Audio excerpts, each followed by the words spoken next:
Hey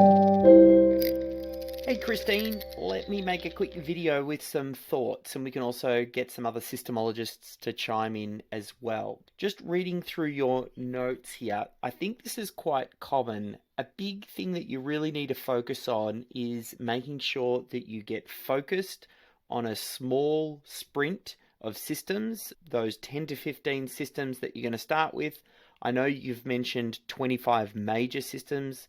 That might be split into 2 sprints. Like you mentioned, you're getting a little bit overwhelmed, so the key is to narrow down your focus. That's always the case. How do you eat an elephant?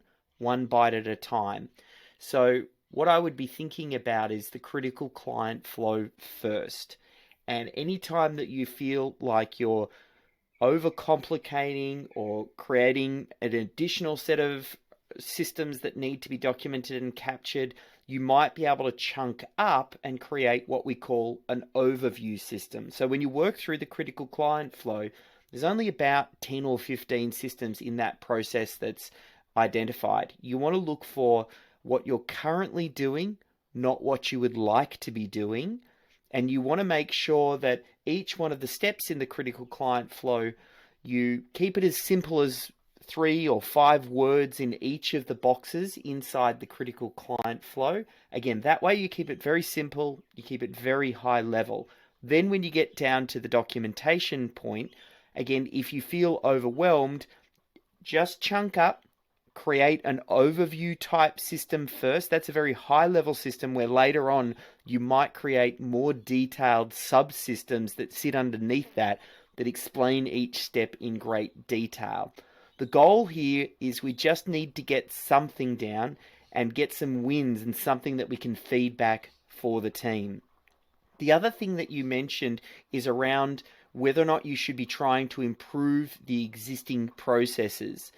You're better off initially, especially when there's overwhelm, especially when you haven't got buy-in from everybody, would be to just capture what you're currently doing, even though it might not be ideal, and then you're looking to make it repeatable. I know you've got some heavy reliance on processes that are very manual, and again, I would probably start there, especially down here. You mentioned that you were getting a little bit of resistance from the team to move away from manual work.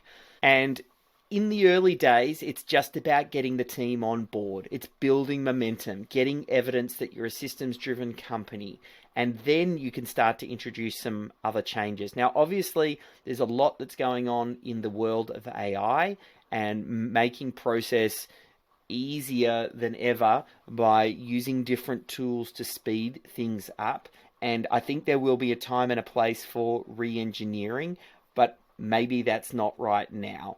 Let's just get someone moving on the process and capturing what you're currently doing and simplifying down. And then you just need to consistently apply.